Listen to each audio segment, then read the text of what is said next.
उन सबका हार्दिक स्वागत है। हम चर्चा कर रहे हैं श्रीमद् भगवद गीता के अध्याय नंबर 8 और श्लोक नंबर 10 की। नीचे से हम प्रारंभ हुए थे, इसके चौथी जो लाइन है वहां से, सतम परम पुरुष मुपैति दिव्यम, वह उस परम पुरुष को प्राप्त करता है। कैसे परम पुरुष को? तो कहते हैं दिव्य। वह उस दिव्य परम पुरुष को प्राप्त करता है। कहते हैं कौन? कहते हैं जिसकी मैं पीछे बात कर चुका हूं, जो इस प्रकार का अभ्यास करता है। अर्थात जो व्यक्ति भ्रुवोर मध्य प्राणमावेश्य सम्यक। देखिए, मैं जो आपके सामने चर्चा कर रहा था, जब तक हम प्रैक्टिस नहीं करते, जब तक हम अभ्यास नहीं करते, खास करके हमारे यहाँ दो तरह के ग्रंथ आते हैं। एक प्रक्रिया ग्रंथ होते हैं, एक सिद्धांत ग्रंथ होते हैं। सिद्धांत ग्रंथ का मतलब होता है जिसमें सिद्धांतों की चर्चा होती है, जिसमें लॉज की चर्चा होती है। और वो जो सिद्धांत है, वो जो जिसको हम आदर्श बोलते हैं, वो हमारे जीवन में किस प्रकार से उतरे हैं, उस प्रक्रिया को जिसमें बताया जाता है, उसको हम बोलते हैं प्रक्रिया ग्रंथ। श्रीमद् भगवद गीता को सिद्धांत और प्रक्रिया दोनों प्रकार का ग्रंथ कहा गया है।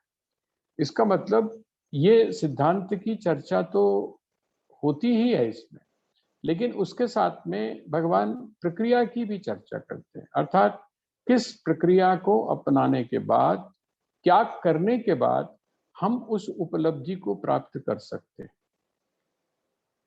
तो यहां उन्होंने कहा भ्रुवोर मध्य, अपने दोनों भौं के बीच में प्राण, अपने जो प्राण हैं उनको क्या है? आवेश सम्यक। वहां पर जब भगवान ने कहा था, तो उन्होंने कहा था कि आप अपनी जो श्वास और प्रश्वास है उसकी तरफ आप ध्यान दें। जिस समय आप वो कर रहे हो, अभ्यास कर रहे हो, तो आप किस चीज की तरफ ध्यान दें? तो कहते हैं आप जो है वो श्वास और प्रश्वास, आपकी जो दृष्टि है वो कहाँ पर हो? तो कहते हैं आपकी दृष्टि हो वहां पर जो दोनों भ्रिकुटियों के बीच में स्थल है, जिसको हमने काफी मतलब बारीकी से जानने का प्रयास किया था। और वो ये था कि वो जो स्थल है वो आज्ञा चक्र। मैं रिपीट कर रहा हूं उसी बात को।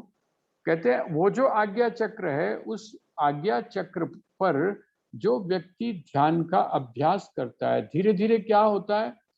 पहले वो जो अपने श्वास को आता जाता देख रहा था, धीरे धीरे उसको श्वास से, उसकी जो गति है, श्वास से उसका जो संबंध है वो किसके साथ में हो जाता है? तो प्राण के साथ हो जाता है।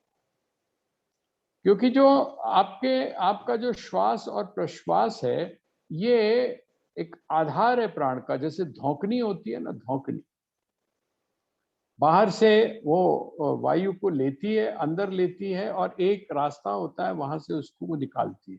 तो उसकी जो पूरी प्रक्रिया है, वो पूरी प्रक्रिया क्या है? वो पूरी प्रक्रिया है प्राण।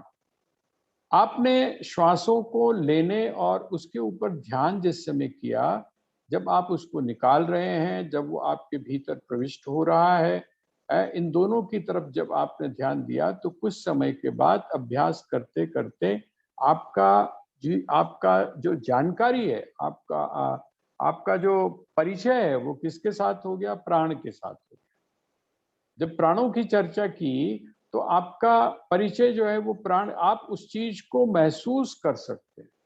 आते जाते जो श्वास और प्रश्वास की प्रक्रिया है, उसके द्वारा आप अत्यंत जो सूक्ष्म अंदर जो प्रक्रिया हो रही है प्राण की, आप उसको महसूस करते हैं।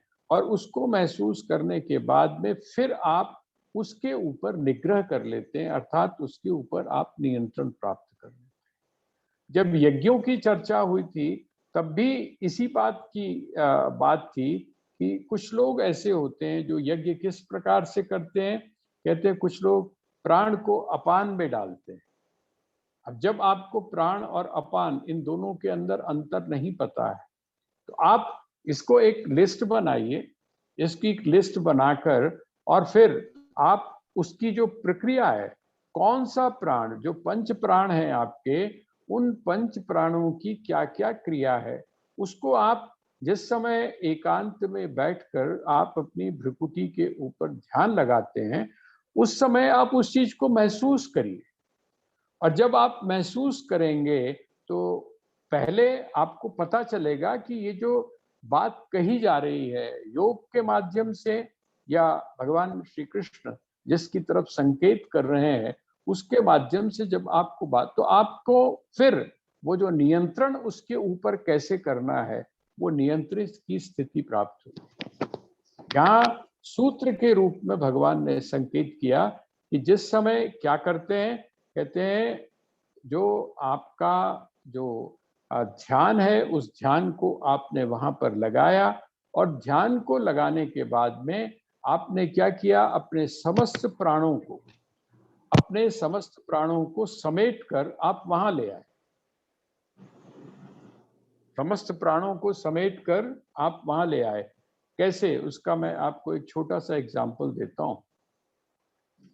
आपने देखा होगा जिस समय किसी भी व्यक्ति का शरीर जिस समय छूट रहा होता है, तो उसके जो प्राण है वो सिकुड़ने शुरू हो जाते हैं। हाथ की जो नब्ज है, जो आपकी है नब्ज जो है, उसके ऊपर आपको पकड़ में नहीं आता है। तो आपने एक चीज देखी होगी जिसको हमारे यहाँ शाहरग बोलते हैं। हमारे बॉडी का सबसे पैर का जो हिस्सा है, आपकी जो एड़ी है, उस एड़ी के पीछे जो नस होती है, उस नस को आप जब पकड़ते हैं तो जो बुजुर्ग हैं वो बोलते थे कि नहीं, प्राण अब यहाँ आ गए। इसका मतलब उसकी जो गति है वो नीचे की तरफ जा रही है, प्राण जो है वो सिकुड़ रहे हैं। तो आपके जो प्राण हैं उसको वो कहते हैं वो सिकुड़ कर कहाँ जाए, नीचे की तरफ ना जाए, बल्कि सारे के सारे आपके जो प्राण हैं वो सिकुड़ कर आपकी भ्रुकुटी में चले जाए। मैं उतने आपको, क्योंकि ये जो एक पॉइंट है यहाँ बिल्कुल बारीक, हमारा जो शरीर है उस शरीर के अंदर बड़ी विलक्षण चीजें हैं, और जिन लोगों को उस बात की जानकारी है वो लोग ही उसका प्रयोग करते हैं। जैसे बहुत पुराने समय में आपका जो नाभि स्थल है ना, नाभि, ये नाभि के पास में एक स्थल ऐसा होता है जहां पर जितने भी ये वॉरियर्स होते थे बड़े बड़े, ये जिस समय ऐसी स्थिति में आ जाते थे कि अब इनके पास में मरने के अलावा और कोई चारा नहीं रह जाता था, तो ये उस स्थान के ऊपर, विशेष स्थान के ऊपर, जिस समय किसी भी पैने हथियार से वार करते थे तो इनको किसी भी प्रकार की वेदना, किसी भी प्रकार की दर्द नहीं। ये मैंने आपको बताया, हमारा जो शरीर है उसका एक विशेष विज्ञान है। इसी तरीके से ये योग आपको बताता है कि आपके शरीर के अंदर ये जो पॉइंट है, ये पॉइंट ऐसा है जिस पॉइंट के ऊपर यदि आप अपने समस्त प्राणों को खींच कर ले जाते हैं तो आपकी जो गति है योग की दृष्टि से आपकी ऊर्ध्व गति होती है। आपने सुना होगा, सहस्त्रार की बात आपने सुनी होगी।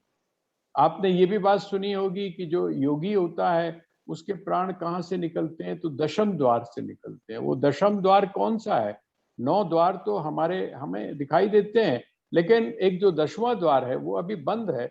लेकिन वहां से वो दशम द्वार से जो प्राण निकलते हैं वो किसके निकलते हैं, कहते हैं उसके निकलते हैं जिस व्यक्ति ने अपनी दोनों भौं के बीच में है अभ्यास किया हुआ है अपने मन को टिकाने का, और साथ ही जो प्राण की प्रक्रिया को सही प्रकार से जानता है। ऐसा उससे आपको लगेगा कि ये तो बड़ा मैकेनिकल काम हो गया। वो कहते नहीं, मैकेनिकल नहीं, उससे आप ऊपर चले आइए। दो ऊपर की जो 2 लाइनें हैं, उन 2 लाइनों को जब आप पढ़ते हैं तो आपको बड़ा स्पष्ट रूप से दिखाई देता है। प्रयाण काले मनसा चलेन। प्रयाण काले का अर्थ क्या हुआ?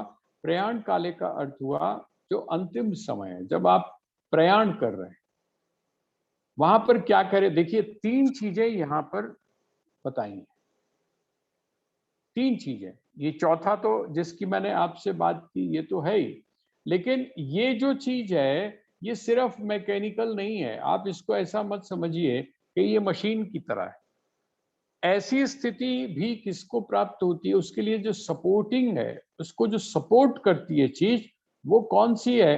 तो कहते हैं उसको जो सपोर्ट करती है वो, उसी की चर्चा भगवान कहते हैं। प्रयाण काले मनसा चलेना, मनसा अचलेना। हम कह सकते हैं अचलेन मनसा, अचल मन से, अचल मन से।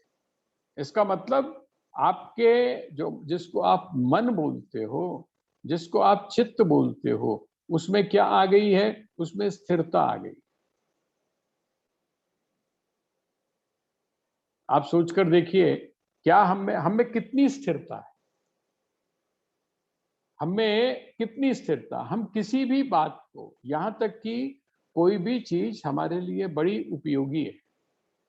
आपको जब कोई व्यक्ति सलाह दे रहा होता है, जब आपको कोई डॉक्टर कुछ समझाने की कोशिश करता है, तो आप क्या कहते हैं? आप उसको सीधा सीधा पूछते हैं। मैंने तो कई लोगों को देखा है, वो कहते हैं छड्डो जी, ये गल्ला छड्डो, तुझे सीधी दवाई दे दो। और कई लोगों को क्या होता है, वो दवाई की भी बात नहीं करते। मुझे अभी तक याद है, हमारे जो बुजुर्ग राम प्रेमी होंगे, उनको ध्यान होगा, हमारे आश्रम में एक डॉक्टर स्वामी जी रहा करते थे, बहुत पहले। डॉक्टर गोपालानंद जी, सन्यासी वेश में थे वो। और उन्होंने बड़ा परिश्रम किया। उस समय तो बिल्कुल दूर दूर गांव थे। रात के समय अगर कोई आ गया तो उसको वो वापस नहीं जाने दिया, लालटेन लेके। और यहाँ तक होता था कि कभी कभी उनको पता चलता था कि पेशेंट यहाँ आ नहीं सकता है, आप अंदाज लगाइए, लालटेन लेकर, लाठी लेकर, और वो जंगल के बीच में से उन गांवों में जाकर चिकित्सा करते थे। मैं आपको इसलिए बता रहा हूँ कि वो जो है, वो जो जिनकी मैं बात कर रहा हूँ डॉक्टर स्वामी की, वो जो डॉक्टर स्वामी थे, उनका क्या था? तो कहते हैं कि मुझे अचानक ही ध्यान आया, स्वामी गोविंद प्रकाश जी महाराज उनसे एक स्तोत्र सुना करते थे, जिसको आप भज गोविंदम बोलते हैं।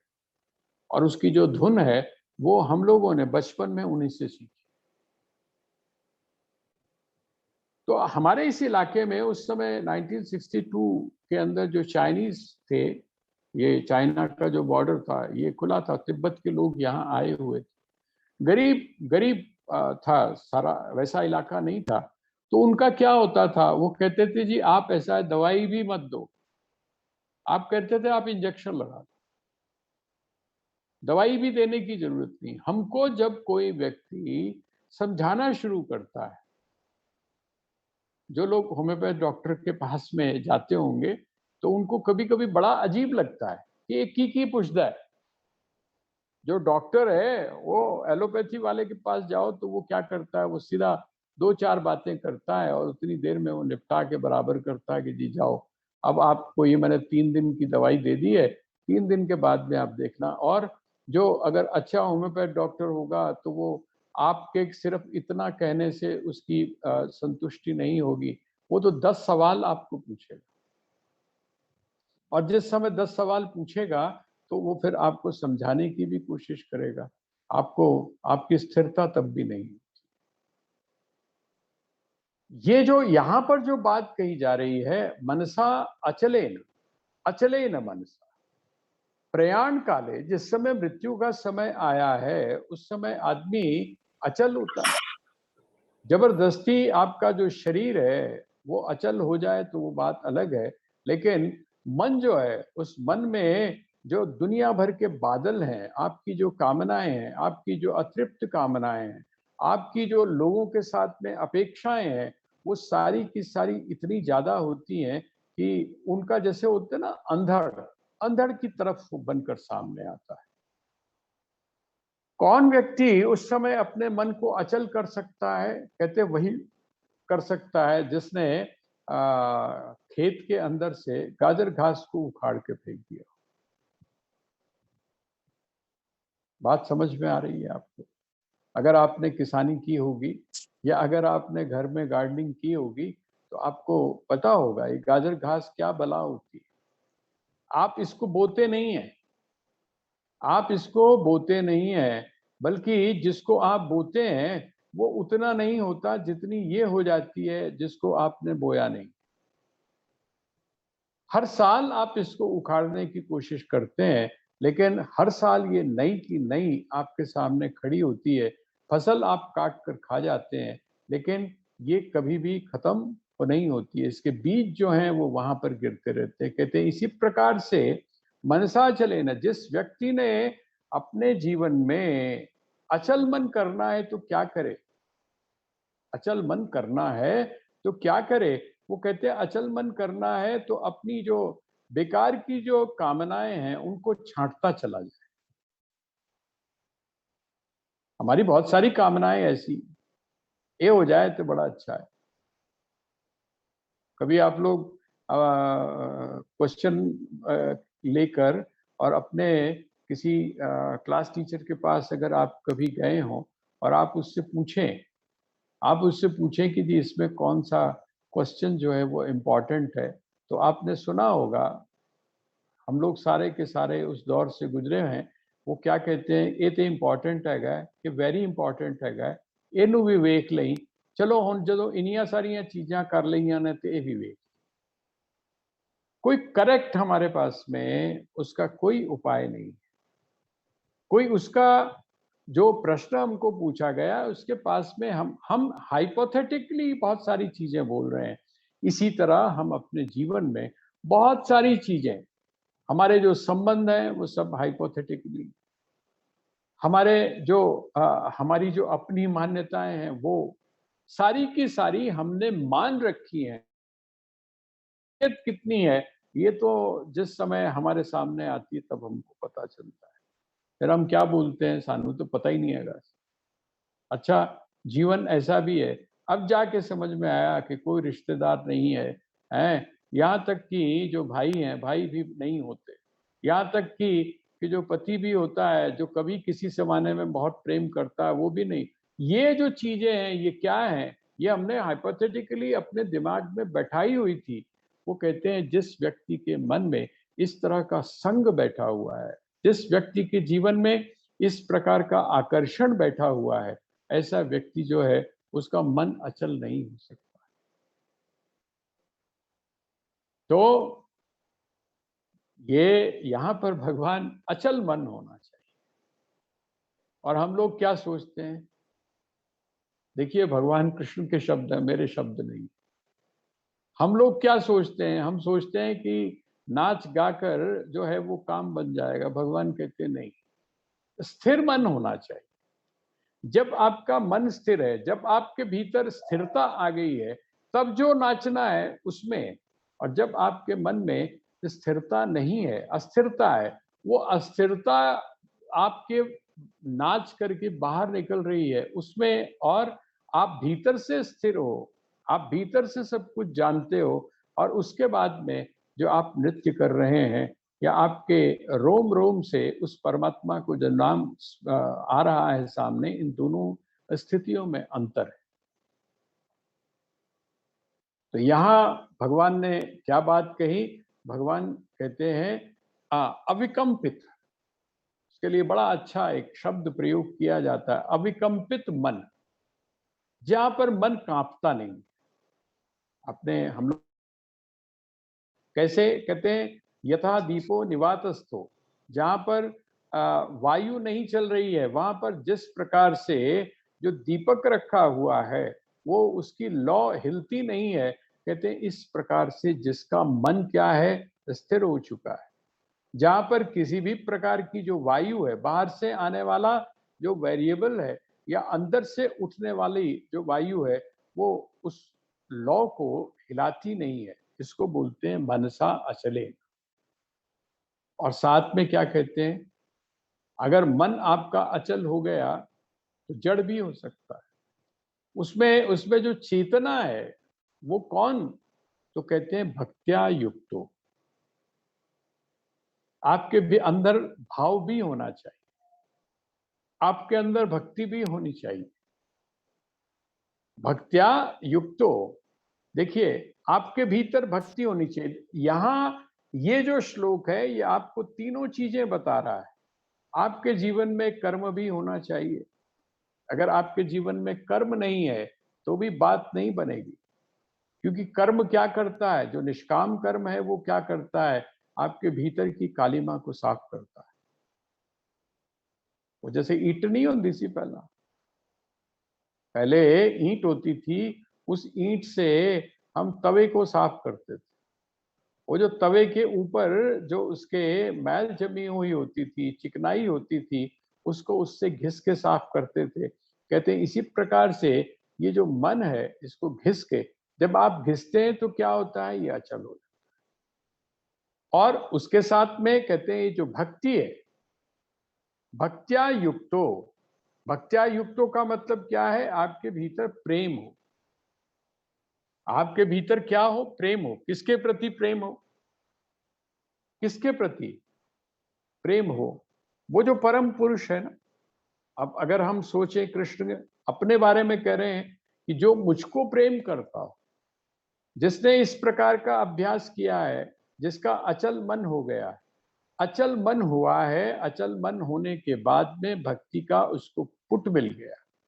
भक्त्या युक्तो, भक्ति से वो युक्त है, उसके अंदर भाव है, उसके अंदर भाव है।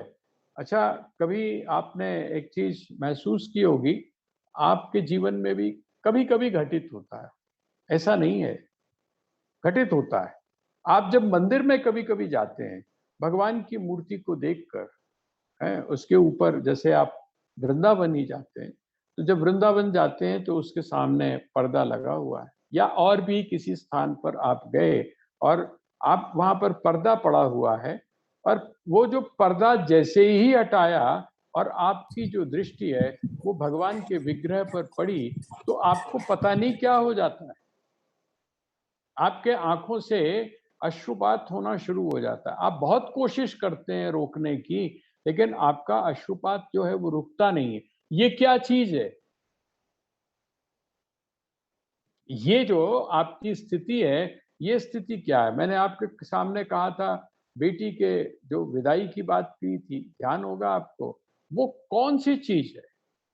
ये है भक्त्या युक्तो। आपके भीतर भाव पैदा हुआ, आपके भीतर प्रेम पैदा हुआ, और वो जो प्रेम है, वो प्रेम कौन सा?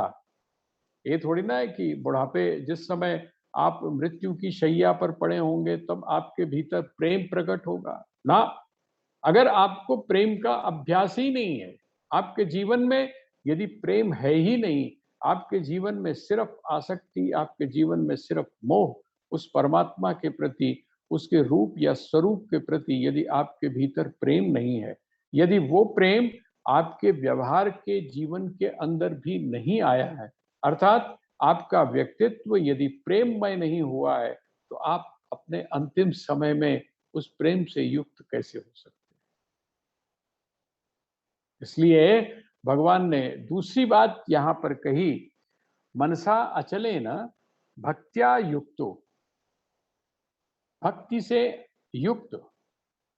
देखिए, भक्ति की उपेक्षा नहीं है, ज्ञान के मार्ग में भी भक्ति की उपेक्षा नहीं है। ज्ञान और भक्ति, इन दोनों का किसी भी प्रकार का संघर्ष नहीं है। जो लोग लड़ते हैं इस बात को लेकर कि ज्ञान श्रेष्ठ है, दूसरा कहता है नहीं भक्ति श्रेष्ठ है, वो उसकी एक दूसरे की जो पूर्णता है उसको सही तरह से नहीं जानते। हाँ, एक बात क्या जो है, वो दोनों ही स्वीकार करते हैं। वो क्या है? कहते हैं दिखावटी ना तो भक्ति हो और ना ही दिखावटी ज्ञान, ना ही दिखावटी भक्ति हो। भक्ति हमारी ज्यादातर दिखावटी है, ज्ञान भी हमारा ज्यादातर दिखावटी है। वो कहते हैं नहीं, ये भाव नहीं है, ये भक्ति नहीं है। भक्ति क्या है? तो कहते हैं भक्त्या युक्तो, और योग बलेन चैव, योग का बल। योग क्या करता है, जिस योग की चर्चा यहां पर हो रही, ये योग कौन सा है? तो कहते हैं ये योग है अभ्यास रूपी योग। आपका जो अभ्यास है, इसीलिए बार बार भगवान हर जगह पर प्रत्येक अध्याय में एक चीज कह रहे हैं। वो क्या कहते हैं? वो कहते हैं अभ्यास बहुत होना चाहिए। अभ्यासेन तो कौन्तेय वैराग्येन च गृह्यते। आपकी जो मानसिक एकाग्रता है और आपको आपको इस लायक जो बनाती है कि आप सूक्ष्म से सूक्ष्मतम जो तत्व है उसको आप जान सकें, उसको आप देख सकें, तो उसके लिए क्या करना है? कहते हैं उसके लिए करना यह है कि आपके भीतर अभ्यास भी हो और वैराग्य भी हो। तो यहाँ वो कहते हैं भक्त्या युक्तो योग बलेन चैव। पूरे श्लोक को अब अगर हम पढ़ते हैं तो देखिए बहुत इसका गहरा आपको संकेत भगवान ने दिया। प्रयाण काले मनसा चलेन भक्त्या युक्तो योग बलेन चैव भ्रुवोर्मध्ये प्राणमावेश्य सम्यक सतम परम पुरुषमुपैति दिव्यम। कहते हैं वो जो परम पुरुष है, उस परम पुरुष को व्यक्ति कब जानता है? कहते हैं जब अचले न मनसा, अचल मन से और भक्ति से युक्त होकर, साथ में योग बल के द्वारा, योग बल का मतलब अभ्यास के द्वारा, और साथ ही भ्रुवोर मध्य प्राणम आवेश्य सम्यक। सम्यक शब्द का अर्थ जो है वो मैं आपको कई बार बता चुका हूं। अति नहीं, बड़ा संतुलित होकर, बड़े धीरज पूर्वक क्या करता है वो अपने प्राणों को खींचकर, अपने समस्त प्राणों को खींचकर क्या करता है, अपने जो दोनों भौएं हैं उनके बीच में उनको जाकर टिका देता है। और जब वो वहां पर उनको टिकाता है तो क्या होता है? कहते तभी वो घटना घटती है जिस घटना के बाद में व्यक्ति को बाहर नहीं, वापस नहीं आना पड़ता, बल्कि वो परम पुरुषम उपैति, उस परम पुरुष को प्राप्त हो जाता है।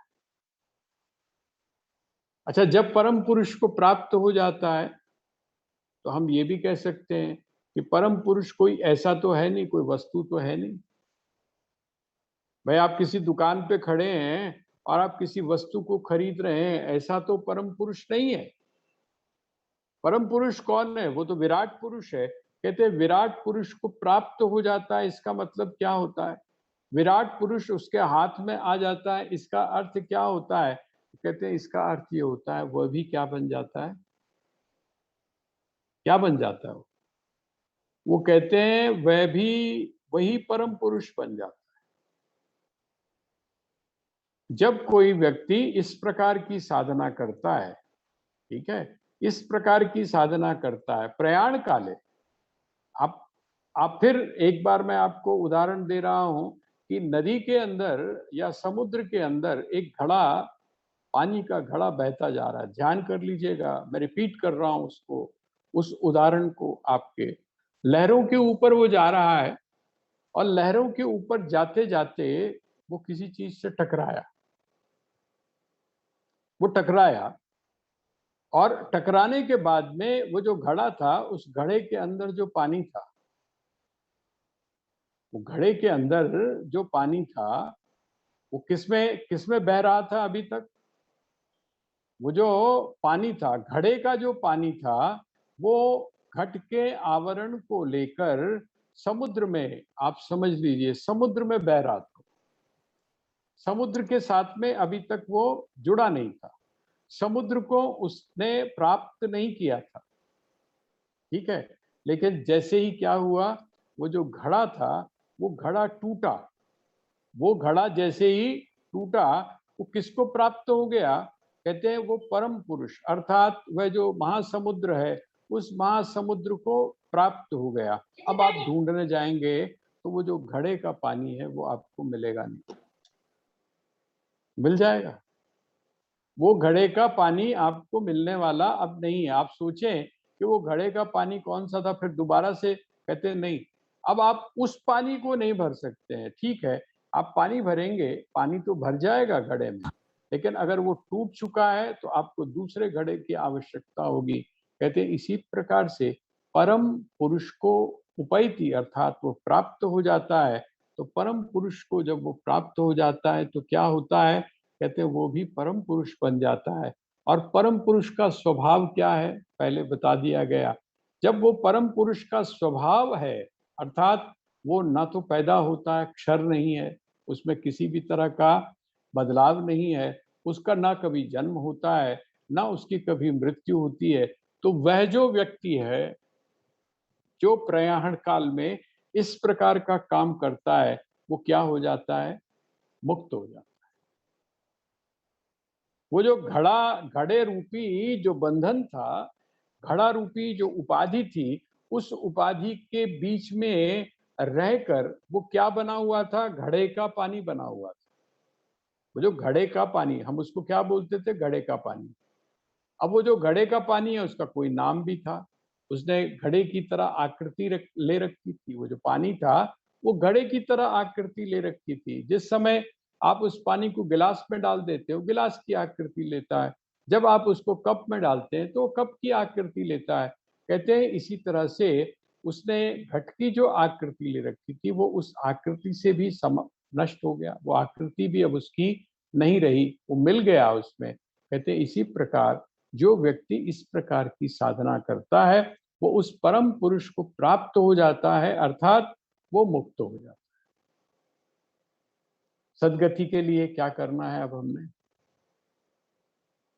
अब हमने सदगति के लिए दूसरे का आश्रय नहीं देखना है।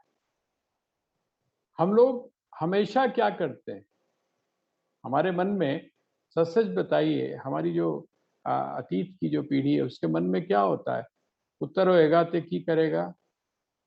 सदगति, सदगति। जब तक हम जीवित होंगे तब तक हमारा ध्यान रखेगा, और जिस समय हम मर जाएंगे तो हमारी और दुर्गति अर्थात बाकी के जो कर्म होते हैं वो करेगा।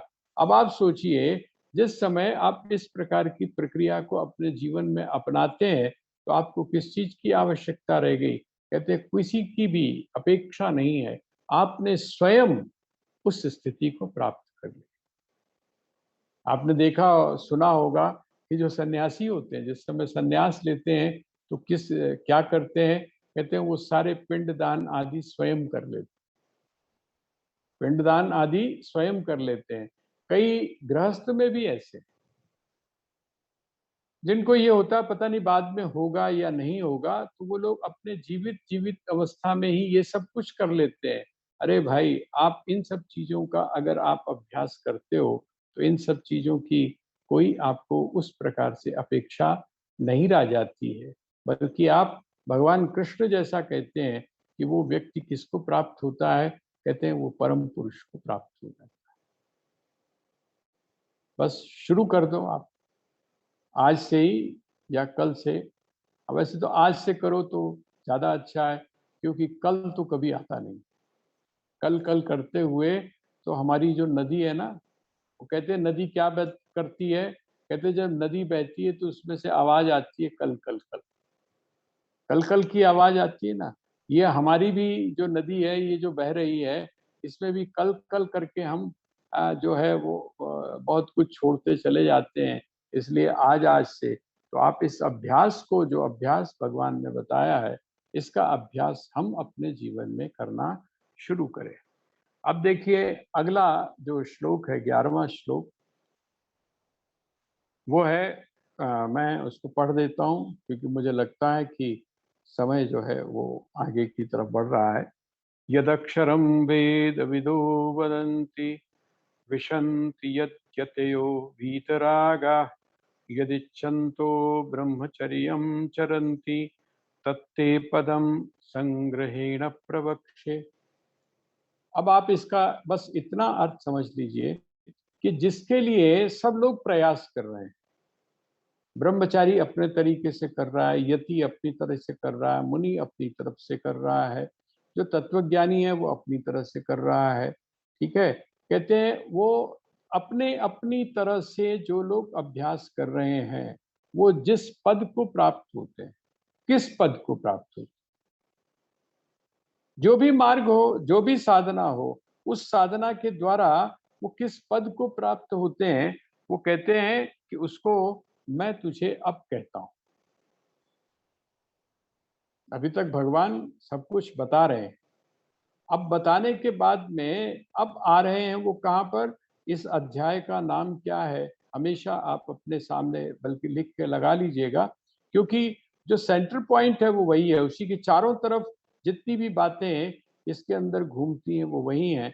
वो क्या है, वो है अक्षर ब्रह्म योगो नाम अष्टमो अध्याय। ये इस अध्याय का नाम है अक्षर ब्रह्म योग। अब धीरे से भगवान उस अक्षर ब्रह्म योग की तरफ आ रहे हैं और उसको उन्होंने बताया कि प्रत्येक व्यक्ति की जो गति है, प्रत्येक व्यक्ति जहां पर पहुंचता है, चाहे किसी भी प्रकार की वो साधना कर ले, वो जिस तत्व को प्राप्त करता है उसको मैं क्या कह रहा हूं, कहते हैं मैं वो तुझको